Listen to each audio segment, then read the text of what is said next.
Hi folks, I'm Alan Watt and this is Cutting Through the Matrix on May the 31st, 2015.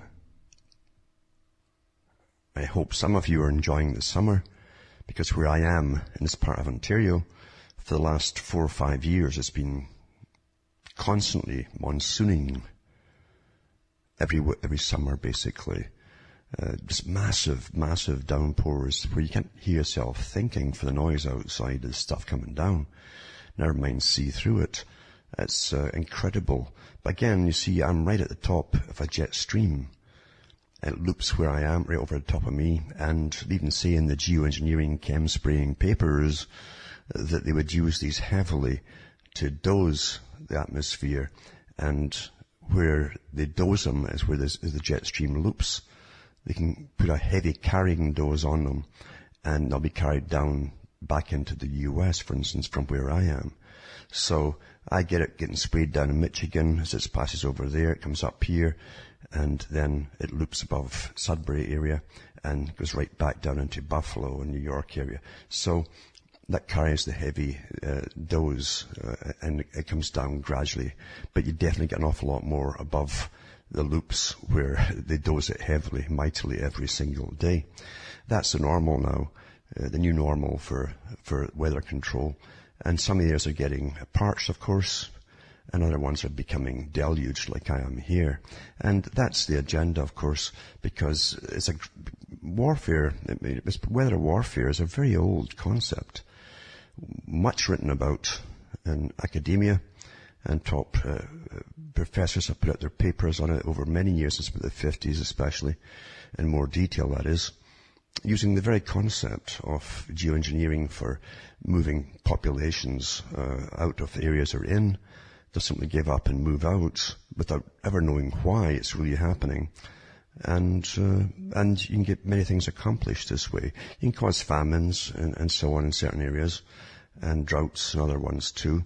So it's quite easy to conquer whole continents with weather modification. And again, since that's the big stick today to change all of our lives, to be put under expert control from birth to death across the world, that's what they hit on at the Club of Rome, and even before then they said the same thing in technocracy, which was adopted by the CFR and trilateralists into their agenda. Then you find they're actually doing it all now. Expert control and guidance. You can't go on living the way you've always lived, making your own decisions, living where you want to live, and working at what you want to work at, etc. We have to do it all for you and manage you from birth to death. A very close technique, basically, to the one used in Brave New World. You're rolling towards it, of course, and that's the concept of controlling reality. To control populations, it's a very old concept. It's not new at all. It's not a sci-fi thing. It's very, very old. You must give them a reality to begin with. And the proper people in all ages made sure that the proper reality was created for the people. They taught it properly, and the people believed it properly. That's never changed, including today. When people think now they've broken loose, they think of religious bonds and things like that. But they don't realize now they're under the influence of the new sciences, the sciences with the white-coated priests who tell them their new realities, the experts, you see. It's not a religion, basically. So, rather than be free to think for yourself, you really are under the best indoctrination ever. Because the old religions gave you a lot of open space, actually, compared to what you're given today. That's the concept of giving realities for people. And the people truly do believe properly. When they're told by experts over and over by repetition, not by facts, but simply repetition, the same concepts, they will believe them. And it's hard to break those concepts or these ideas from them once they've been indoctrinated. And that's what most people are finding out today, of course. They also truly do believe, like Brzezinski said, in his book, his book was done in 1970s, I should say, Between Two Ages, where he said that the people were unable, basically, to think for themselves, and that shortly they'll expect the media to do their reasoning for them. The people look to the media now as being some kind of early warning system, so that in between playing all the time, they expect the media to interrupt them, to say, worry about this, do something about that, rather than think for themselves. Because thinking for yourself does interrupt your playing habits. And people love playing today. And the more complex things become, and strange in a way, to the general population, the more they'll retreat into fantasy. They like to play a lot and fantasize a lot because they can't really grasp all the concepts of what they're taught as a very complicated world. And yet complication has nothing to do with it. It's the same old techniques that have been used forever, with the use of mass communication added to that. It's perfected today. And every day you're given a barrage of often meaningless news. And by meaningless, I say that meaningless because you have no say in any decisions that are made in any particular level of anything at all. That is also a new teaching, a fairly recent teaching, where from the 50s onwards they said the big boys who played in the global system, like global parliamentarians, if you like, because we've had it for a long time. They talked about creating the new culture and creating this era of confusion amongst the general population. When you have too much confusion, you shut down and retreat into the fantasy, the safe fantasy that gives you happy endings at the end of 1 hour or 2 hours movies and stuff like that. And it's worked awfully, awfully well. Part of the process was to create a form of dissociation, where people are dissociated with everything around them. They feel so minute, like tiny atoms, that they feel helpless, and that creates a form of apathy. When people are apathetic, they don't complain about all the new restrictions and taxes and laws that come down upon them.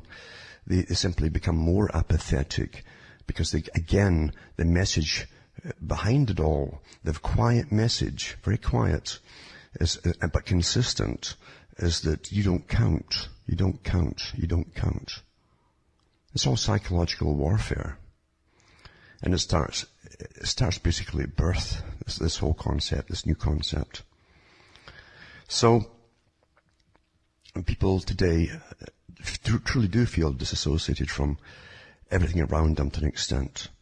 Their jobs are often meaningless jobs, repetitive jobs, and they stumble through their work habits and so on every day, and rush home and switch on TV or play games or watch movies and escape into something that's much more comfortable and it's got a safe feeling to it. Because as I say, most movies give you kind of happy endings where the good guys always win, hopefully, and the bad guys always lose, which is the complete opposite of reality. It really truly is the complete opposite. People have no idea of their history. Because again, the proper people made sure the proper indoctrination was given and they taught it properly and the people believed it properly, because that's what every nation has given their people down through the ages, is the proper version of things. Not the true one, but the proper one. With the avalanche of backscatter, as I call most daily news, to keep you yapping about things or arguing about things or worrying about things and so on. Meaningless articles are churned out all the time. You'll find the occasional little bit of truth or partial truth today, actually, because they never go into anything in great detail whatsoever. But most folk today get covered with the avalanche. They're submerged in it. And they're frantic, basically, because they don't understand what's happening. So I tend to try and ignore all the backscatter that's churned out daily. You understand, today you see, you're run by experts. And I mean, you truly are run by experts. Even the things that you pick up and become your hobbies and are given to you and promoted and so on. To keep you occupied, you see. It keeps you out of trouble. And trouble to the big boys is thinking for yourself, basically. That's trouble. That can lead to lots of trouble for the big boys. Especially if you can communicate and you have the intellect to go along with it, etc. They can really see that as a future threat. In fact, If you are there already, and you understand what's really going on and what you should be concerned about and so on, you're already marked down. They know all about you. You're marked down, basically, and put into a little category there. Even if you have no affiliations, you're an unaffiliated rebel or future terrorist or something like that. And that's how you're marked down. A subversive. So, and I mean that, they actually use these terms for you and all their categorizations as they collect your data and try to find out all about you and your little cluster of friends and your hobbies and everything else. What turns you on, what turns you off, what gets you angry. They know all about you from all the different trolls who are out there paid to try and niggle away at you and get you to lose your temper, things like that. It's warfare. And those at the very, very top, of course, live in a completely different reality. Can you imagine if you know all the things that are really going on and the whys of why everything really is going on, and you're participating in signing big global treaties and things to do with what's really going on, but you can never tell the public. It's none of the actually, they'll say that it's not their place. That term's been used all down through history. It's not your place to know. Mind your place. I used to use that in Britain. Even when I went to school in the first few years, they were still using that term. Mind your place. Don't ask these questions. You have to know your place like a slave, a minion, you see. And you find that that's the attitude today at the very, very top. And of course, everything from the top boys themselves, most of it never gets into any media at all, because they're really top people. I've got all their front men and underlings beneath them, the wannabes underneath them, like prime ministers and presidents. And these are the minions underneath them, the wannabes, the groveling sycophants, basically. So that's how the system really, really works. But the ones at the very top live in a completely different reality, like Lord Bertrand Russell said they would, that the ruling elite of the world would become a different, not just a class of people, already were a different class, but they become a different breed. And at the top, they can talk about reality without any of the restrictions that are put upon you. But don't talk about that. That's not politically correct. And that will offend us. No, they can come out and say what they want to each other at the top, you see, without killing each other or strangling each other if they're from different particular racial backgrounds or whatever it happens to be, or even sexual orientations.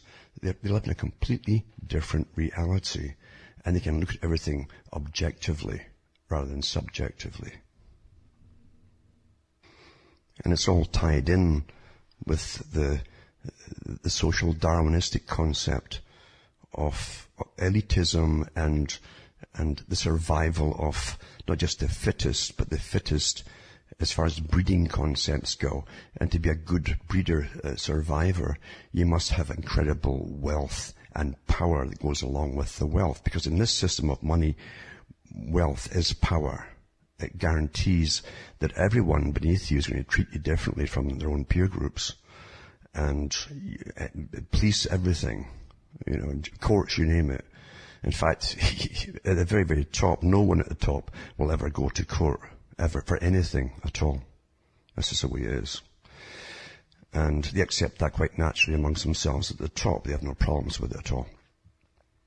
So we're living in a fake reality at the bottom. People are ready to kill each other at times over arguments, even on the internet and on their Twitter and all the rest of the things that they're into. And they don't realize they're being played with and monitored and tested all the time to see how they react to different things.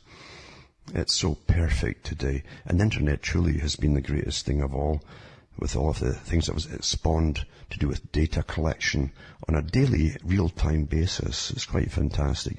They also have academia involved big time from the very beginning, giving them lots of your own records to get you into their clusters and do psychology tests on you and all that kind of stuff. It's quite something else. Never before in history has any tyrant or group of tyrants ever had the ability to grab all this stuff and have basically at all. I mean, the young generations have no concept of privacy. They think it's some obsolete, old-fashioned thing you don't need anymore. And they put everything up, apparently, on their Facebooks and pages and everything else. It's just incredible. Totally conquered and don't know, they think they're free. Because they can do that, they think they're free. It's quite something else, isn't it? Sad. Sad but true. And getting back to even the one part of the agenda, the weather warfare concept, and through the chemtrails, they achieve many objectives at once. Big boys they don't ever think they're stupid at the top. You don't get to the top by being stupid. Even in psychopathy, you have all categories of psychopathy. You have low intellect psychopaths who smash the jeweler's window and grab something because they just have a sudden impulse. They want that necklace or whatever. Or you can have, or the ones who simply drink themselves to death, and so on. Or you get the ones at the very top who have been born into better families, given opportunities through better education and status that goes along with it, better education. And they don't have worries about money at all as they're growing up. And they meet all the right people and their peer group, which is awfully important at the very elite private schools. They meet their peer group. I remember Margaret Thatcher talking about that once. There was an argument, for instance, in Britain, when the British government, when she was supposedly in charge of it, decided to subsidize all the private schools because education was getting so expensive for everybody that they need extra funding from the public purse. And she says, well, we must keep them going because that's where our future elite will come from. And that is where they meet their peers, the ones they'll work with in commerce and government and industry and so on. That's where they meet them. In other words, the mogul class, you see, the psychopathic class of inbred psychopaths in a stratified layer, going up to the very elite of very inbred ones who've been at this for centuries. So that's how reality really happens to be. And it's not unique to one particular area. You'll find that you had the same thing in China, even through the communist year to the present time. And you'll find it in Middle Eastern countries as well. The warmer the climate, the more you find they're more family orientated, and they'll breed within the family unit or the tribe or the large tribe, etc. And some of them have massive restrictions against outbreeding. It's the greatest sin you can commit, is to marry outside your group. So there's different parts of all of this to do with elitism, of course. But the elites knew a long time ago, even in the 1800s, when the massive wealth was coming in through an increase in trade and shipping. They knew that the future was in their hands already. And back in those days, don't forget that most of the world was in a feudal system with the old elites there who owned the shipping routes and the slave routes and everything else. And they made money off everything. North America was basically a feudal society with charters given by the King of England for certain characters who owned all the ports. Basically, they were given charge of all the ports. So everybody who came in, and all the goods that came into those ports, they got a massive personal fee themselves given to them, these massive captains of industry, and including the immigrants too. And that they could also decide how much land they could sell or even rent to most of the incomers. And incredible history to that's omitted in modern American history. Because again, you're given the proper belief system and the proper history and not the true one. And so you find out the same families have been running continents for centuries. It's been said long ago that behind every great fortune is a great crime. And that's a fact. Don't get all fussed up about it. That's a fact, because psychopaths in history too have no problem doing the things which are considered to be immoral or wrong or evil by the general populations they live amongst. They have no qualms there at all. They call themselves realists at the top, and technically they're right. They have the power to get away with murder, even murder on a vast scale with wars and things and profit off it too. And yet, over time, they become part of the establishment, if not from the very beginning, and they're respectable. They become respectable. You have hoods today in the US, and their offspring even today, often whose parents were involved in one of the many mafias inside the United States. And but today their offspring are respectable, went to the best colleges and all the rest of it, which gives them respectability. They're taught how to speak and have oratory lessons, etc., and debating lessons. And they seem to be, to the average person who hears these debates, more intellectual than themselves. The whole point is to make you feel that you couldn't debate like that, and etc., etc. You're beneath them. Leave the power in the hands of the powerful people. That's the message behind it all. But really, they're not much brighter, and often less bright than you are. It's all in public relations and how things are promoted to the public. Everything's a show, you see. Everything's a show. And in this system, anyone who actually works on any level, even within the Rothschilds, they're still worker bees. The ones at the very top don't do the work. Anything which is they want changed in the world, they make a suggestion to their underling, who does all the work and gets all that across the world very, very quickly, that they want this changed. And it's done all quietly, you see. That's the real bosses at the top. In the God class, that is. But for the rest of the public, they're given the underlings, and they think, they're taught to believe that they truly are the bosses. And that's a tragedy, really, when you understand what reality is all about. It's a tragedy, that. Because underlings come and go all the time, as you well know. Prime ministers and presidents come and go. And that's why they gave you this con of democracy. You think you're going to get a better party in the next time, or you hope you will. And so you vote the last bunch out. But nothing changes. And the same policies and treaties, ongoing treaties, continue between changes in the parliamentary house. So it doesn't make any difference what you vote for. And it never really did. In fact, everything's preordained by the bosses at the top.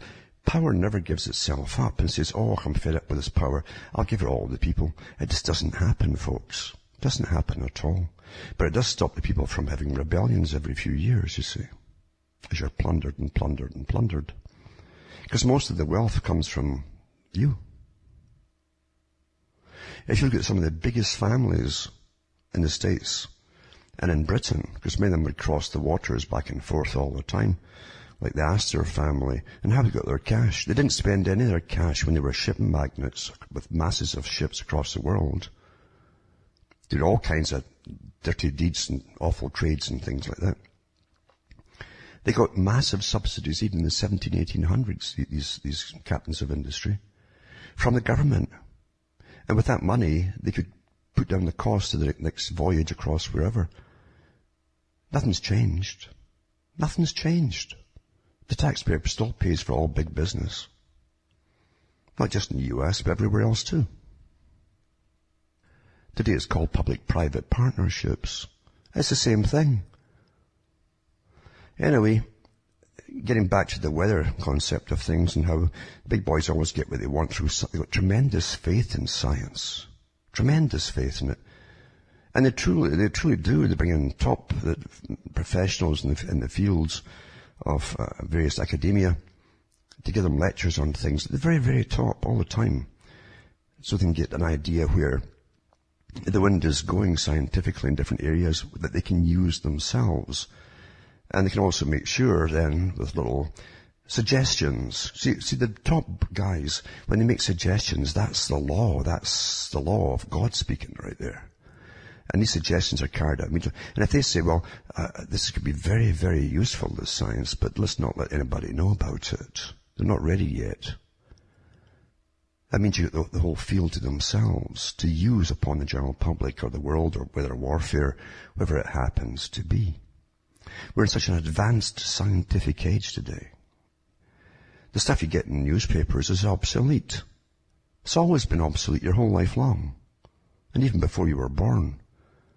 Whatever's just given to the public to consume is obsolete. The latest this, the latest that, the latest laser, blah, blah. Or laser warfare, that's the prattle today. That's old stuff. The stuff that's really cutting edge, you won't hear of until maybe 50 years from now.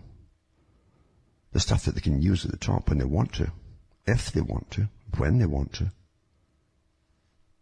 People in all ages have made gods in their own image. It's always a human-type god. And somebody a long time ago said if humans were shaped like triangles, they'd have statues that are gods as triangles. It's a projection of yourself onto your deities. And I really liked the Greek classics, basically, because they were more tongue-in-cheek about it, because they were an educated class, of course, who wrote the tragedies and things like that, and various Odysseys, etc. And they always portrayed their gods living up in this beautiful world of their own, basically, looking down upon the world, society, and playing with the people. Just playing with them to see what would happen, just for fun and amusement and things like that. In other words, it's also an analogy to how the world is really run by those at the very top, and how they can play with you. And they do play with us all the darn time. The word went down to academia quite a few years back, in fact. They started putting out false historical reports on things, and then following up on Twitter, etc., to see how it would catch on like a meme in the public, and just go across the board, and they could follow it to see how gullible the public were. They're doing that all the time on different things, you know. Understand, if you go back into the past, yeah, you can speculate forever. Speculation is as limited as the human imagination on ancient mysteries and things, which is a great business today, of course, for a lot of people. Because I say there's no limit to the imagination. And we're given things to speculate on all the time that don't make any difference one way or another to where you are today or where things are going. It's a great diversion. And also counterintelligence has very cleverly brought all the trained, very well trained speculators in counterintelligence into even what they used to call the Patriot movement. Now it's the Truth movement and so on and so on. And they bring them in, and they bring them in also to start telling dishing out the facts that they're circulating around about what's happening today with different things. And then gradually they veer them off into ancient mysteries or aliens and things like that, counterintelligence. They even have traveling conspiracy roadshows now, promoted from the top. Why do you think that is? It means, see, whenever you start prattling off about reality and the facts, the average person is going to lump you in with the UFOs and the aliens and lizard folk and things like that. And you're immediately ridiculed, and that's you nullified. Whatever you have got to say about facts doesn't matter anymore. That's called counterintelligence. And it works awfully well. Today, with academia working on behalf of the elites, specific people within academia at the top, belonging to the right associations, like the trilateral groups and so on, dealing with all the Trans-Pacific Partnership agreements and multilateral trade investment agreements, and all the things that are way above the public, you get no say in fact. And even though, what's always amazed me is that, you see, for years they pulled the same stunt off in Britain with the economic trade agreements that they had for the European, which became the Union eventually, and they never said Union anywhere, of course, until the end when it was all done. And next thing you knew, you were submerged with a super parliament running all the countries, with a super central bank, etc., and the IMF, and all the things that were set up by the Council on Foreign Relations, the Private Club, Royal Institute of International Affairs, etc., the Bank for International Settlement. They're running your whole life. And they said at the end, once they had the super parliament up and running, you can't do trade agreements these kinds of trade agreements, because it also involved all of your laws, your national laws, etc., until your national laws eventually just got blown away in the wind. And that's what happened.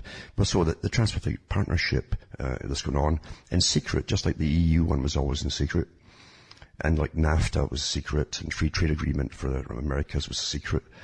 You got the Trans-Pacific Partnership, and people still vote and think they're free, and yet you're told with anything that really matters is going to affect you all, that, well, we can't tell you what it's about because it's secret, for reasons of national security and things like that.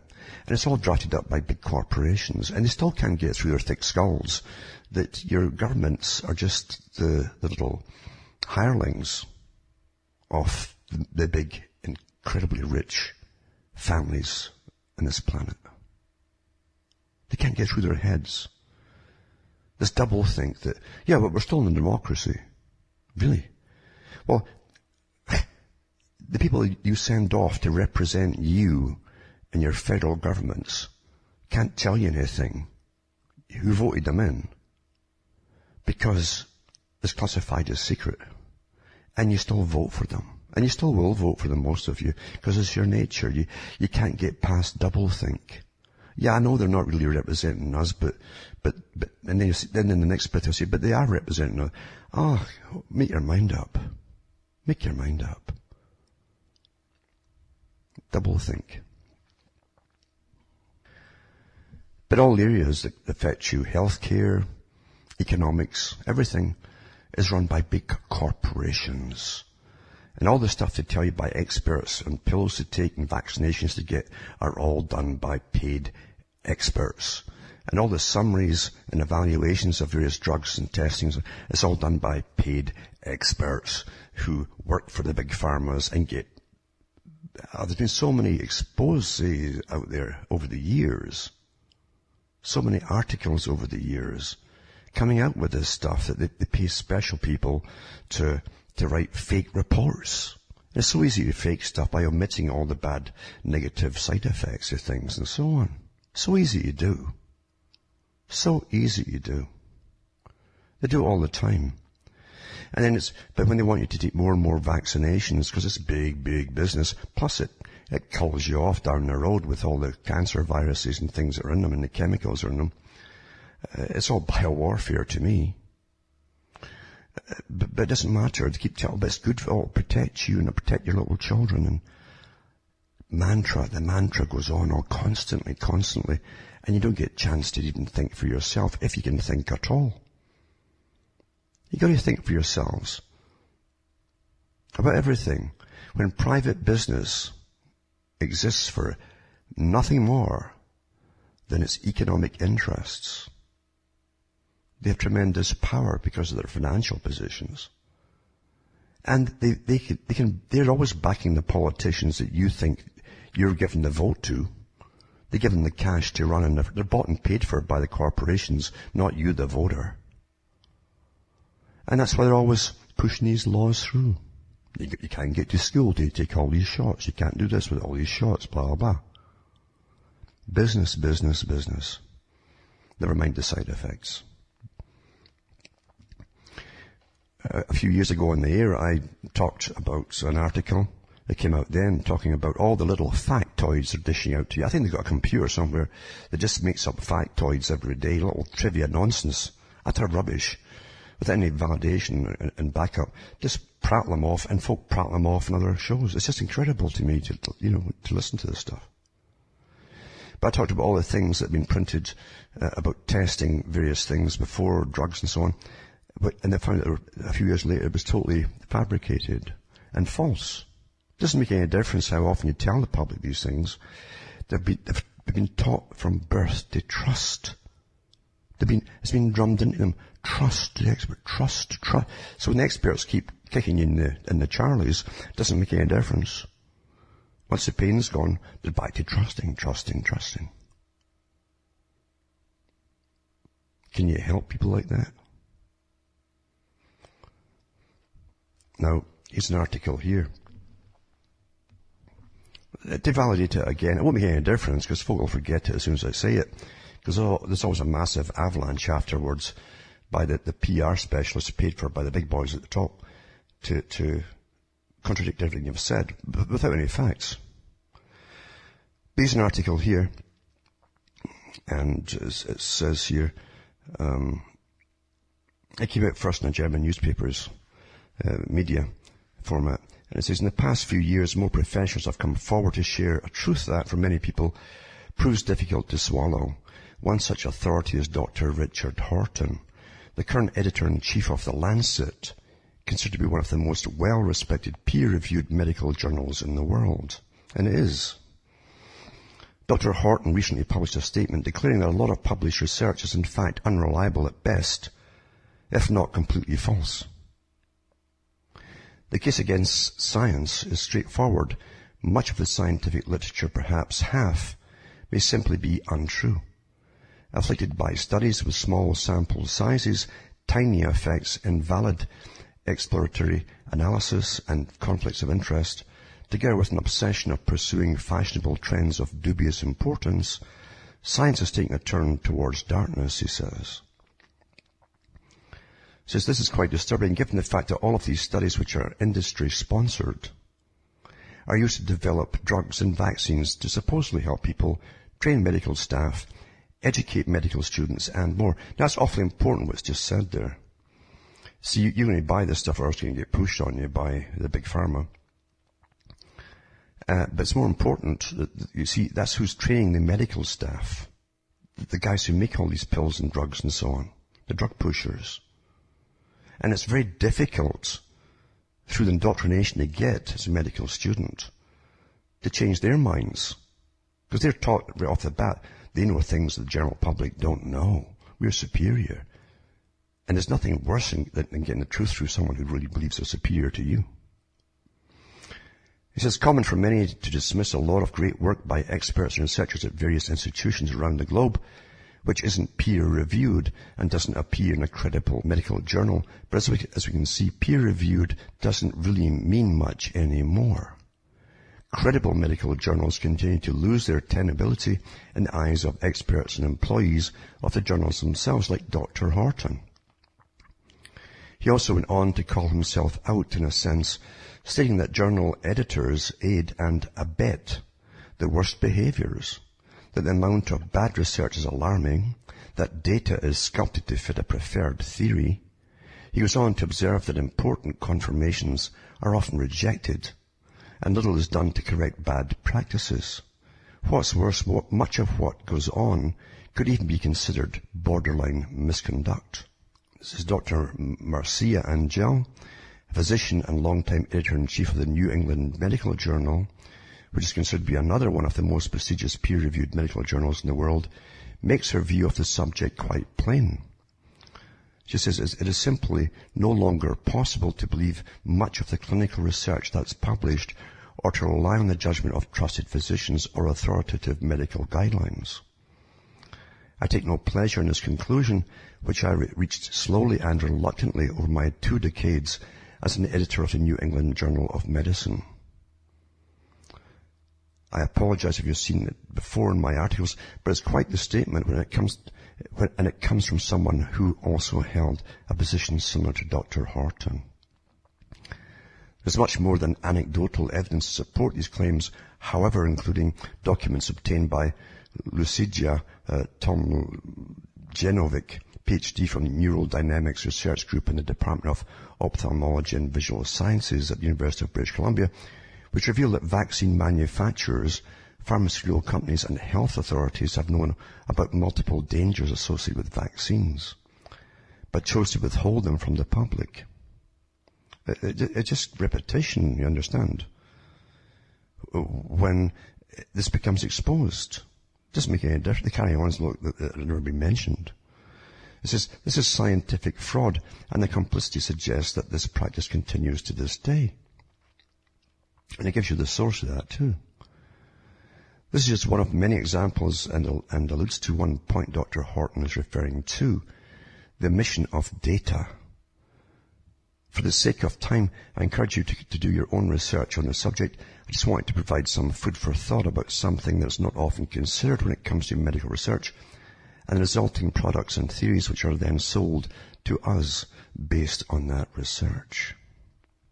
The point I'm making here is that the reason that all these drugs and vaccines are pushed is because one of the biggest businesses in the world is incredibly lucrative. And they use governments. All big corporations use governments as their own private enterprise. Some senators in the US and other countries too also do the same thing. They use their position of authority and power for their own private enterprises all the time. Now the thing is, the politicians that you think that you vote in, after all, they simply appear and you say, well, he's for this and he's for that, he's this party, he's that party, I'll vote. It doesn't, most folk don't even ask how they became politicians in the first place. Never mind what did they do before that. What corporations did they work for before that? Who financed for them to run for politics in the first place? What big corporations donated the money to them? Because they're bought and paid for, you see. And there's many ways to pay them off for pushing various bills through. They become law that mandate you must take this and you must take that, your children too. Everything. Now the big boys don't see this as corrupt. You at the bottom might think, oh, that's terribly corrupt. The big boys don't. They call themselves realists at the top. That's normal at their level of bribery and payoffs and all the rest of it. The moral consequences and the physical consequences on the public of a lot of these medications, etc., and vaccines are irrelevant to them. They're psychopaths. Now, in a similar vein here, I mean, here's one little article. And I hate reading these churned out articles, but here's one little article that simply augments that. And it says, here's how much corporations paid US senators to fast-track the TPP bill, the Trans-Pacific Partnership Bill. You know, this ultra-secret thing that's not meant for the public to know. It says, critics of the controversial Trans-Pacific Partnership are unlikely to be silenced by an analysis of the flood of money it took to push the pact over its latest hurdle. It says, a decade in the making, the controversial Trans-Pacific Partnership is reaching its climax, and as Congress halted debates, the biggest trade deal in a generation, well, I don't know where the debate's going on because you don't hear it. It says, its backers have turned on the cash spigot in the hopes of getting it passed. So the ones who are going to benefit, which are the guys who drafted up the first big corporations and CEOs and so on. And it says, we are very much in the end game, the US President, US Trade Representative Michael Froman told reporters over the weekend at a meeting of the 21-member Asia-Pacific Economic Cooperation Forum on the resort island of Boracay. And his comments came after TPP passed another crucial vote in the Senate. It says that vote to give Barack Obama the authority to speed the bill through Congress, they call it fast track, comes as the president's own supporters, senior economists, and a host of activists have lobbied against a pact they argue will favour big business but harm US jobs, fail to secure better conditions for workers overseas, and undermine free speech online. So, and even that's misleading. It says it comes as the president's own supporters, senior economists and a host of activists. Well, see, his own what politicians do when they say, I'm not going to vote for that, I won't vote with that. This happens in all countries. They're actually holding out, individuals will hold out for a bigger bribe, personal bribe, or a bigger position in the next part of the government, a higher position. That's what politics is to them. Anyway, it says, these critics are unlikely to be silenced by an analysis of the sudden flood of money it took to push the pact over its latest hurdle. So money, eases everything. Fast-tracking the TPP, meaning its passage through Congress without having its contents available for debate or amendments, was only possible after lots of corporate money exchanged hands with senators. The US Senate passed Trade Promotion Authority, called TPA, the fast-tracking bill, by a 65-33 margin on 14th of May. Last Thursday, the Senate voted 62 to 38 to bring the debate on TPA to a close. These impressive majorities follow months of behind-the-scenes, and here's the real nitty-gritty, wheeling and dealing by the world's most well-heeled multinational corporations with just a handful of holdouts. Again, the politicians that hold out are waiting for a bigger bribe given to them to buy their vote. It says, using data from the Federal Elections Commission, this chart shows all donations that corporate members of the U.S. Business Coalition for TPP made to U.S. Senate campaigns between January and March 2015, when fast-tracking the TPP was being debated in the Senate. Now, whenever anything for vaccines to whatever, and some big partnerships being debated for economic unions and so on, they always create another thing called like the U.S. Business Coalition for TPP, and they dole out the cash to the politicians to be all for it, you know.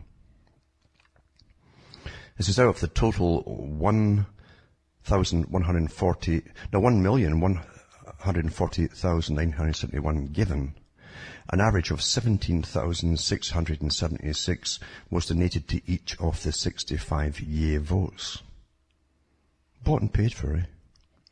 The average Republican member received $19,673 from corporate TPP supporters. The average Democrat received $9,689 from those same donors. And you're talking about the average ones, right?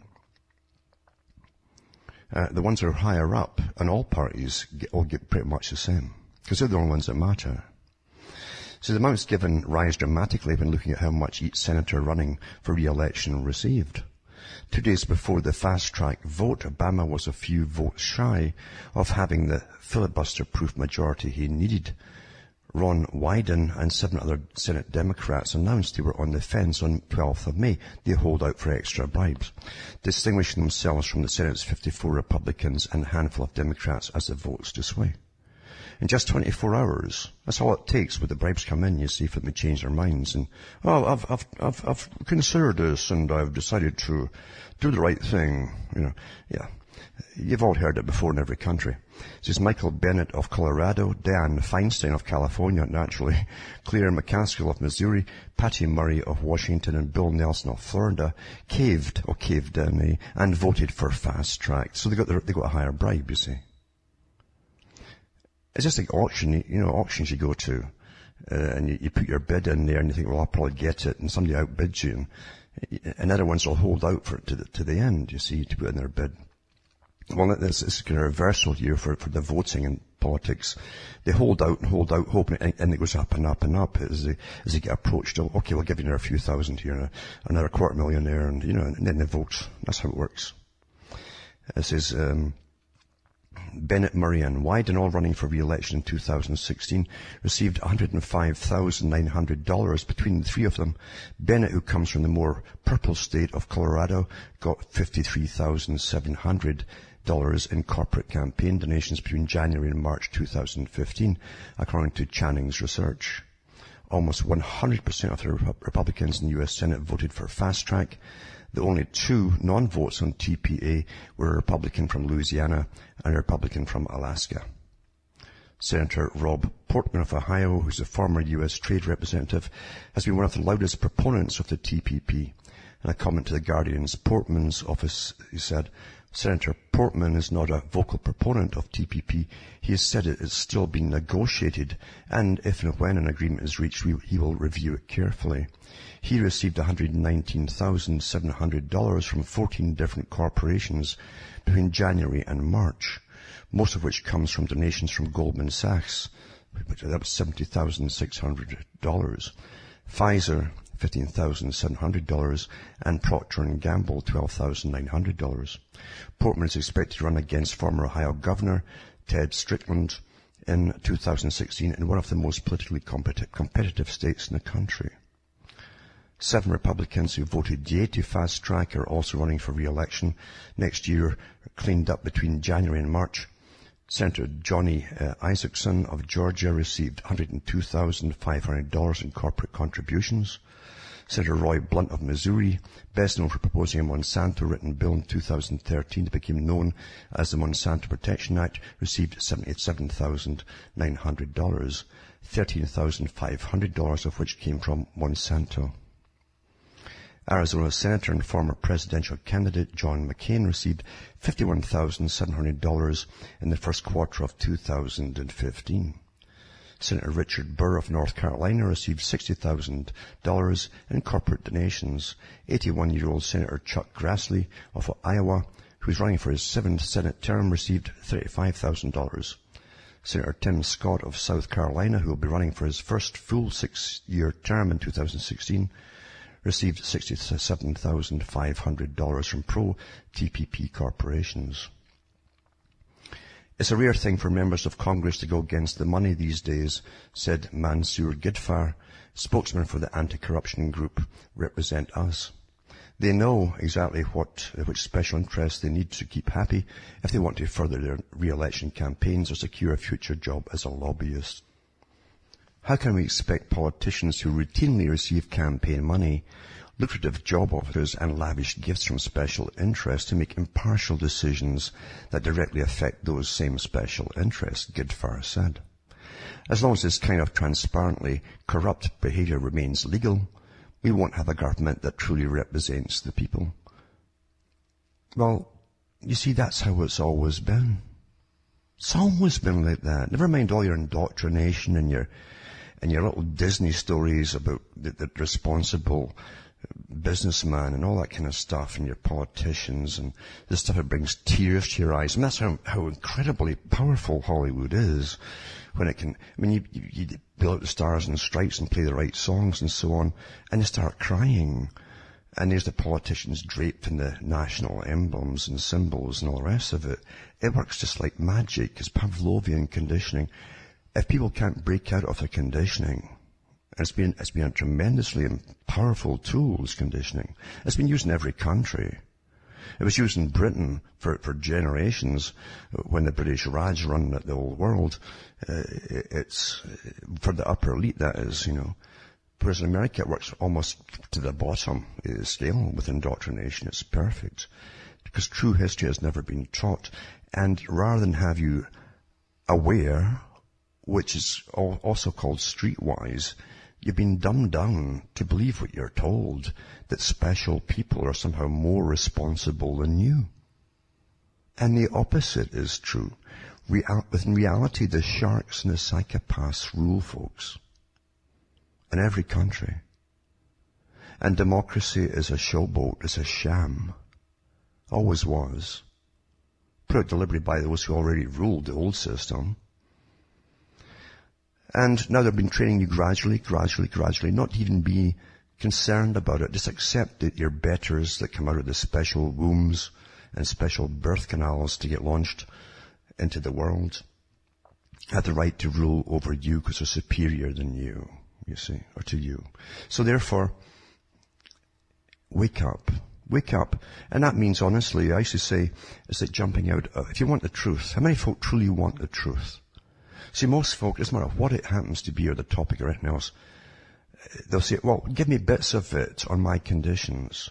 And my conditions, you won't disturb any nice feelings about things or infantile fantasies or anything like that. And I used to say, no, if you want truth, you're wanting to jump out of an airplane without a parachute and free fall. And you take what comes. That's what truth is. Truth is a shock treatment, the ultimate shock treatment. Most folk can never get to that stage. They still want to hold on to, well, I like this bit and I like that bit, so, leave me that and this and so on. And a list of stuff. That's not what truth is. Truth is looking at things critically, unemotionally, and looking at what is. You see, what is. That's all there is to truth.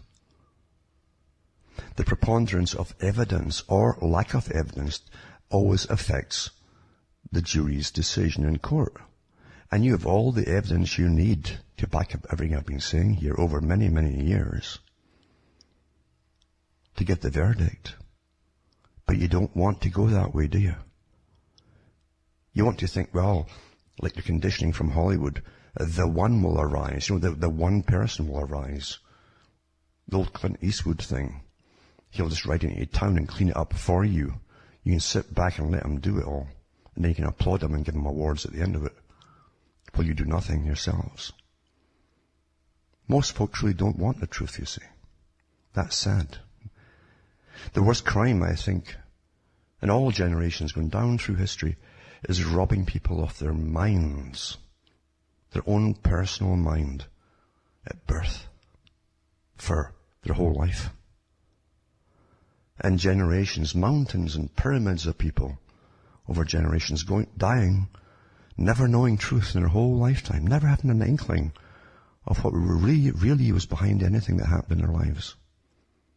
Or even why they were fighting and dying at times and getting used like cattle. Well, that's all the time I have for tonight, unfortunately. And as I say, I'm suffering the deluges here. Everyone's got allergies. They think it's allergies, but actually it's also the intensified barium and strontium and aluminum oxide from the sprays that are constantly dumped on top of us here. We're breathing it in all the time. And lots of folk are sick all the time now, perpetually, with symptoms of allergies, but actually it's bronchitis and infections that set in after the mucous membranes and the linings of your trachea and lungs break down, and then in comes the bacterium. It's all known at the top, but that's another story. Now remember, folks, too, to use cuttingthroughthematrix.com website. Lots of you do, thousands over the world do, all the time. For all the information that's on it, in the archive section, you'll find lots of talks on relevant things, the things that matter, not all the scatter that's churned out every day to divert you or having you arguing with each other over things that really don't matter. And remember, too, you can donate to me, too, and buy the books I have at cuttingthroughthematrix.com. Look them up and see. And you can also buy the discs as well, which are higher quality and bit rate, etc., than the ones you'll hear that I put up. So you can help me out too, as I say, by dishing a dollar here and there in my direction. It certainly would help me out. I'm not selling you anything else. I'm not selling you all kinds of stuff to make you live forever and nonsense like that, folks. I deal with what's called truth for those that want it, without conditions. From Hamish Marcella from Ontario, Canada, it's good night to me. Your God or your gods go with you.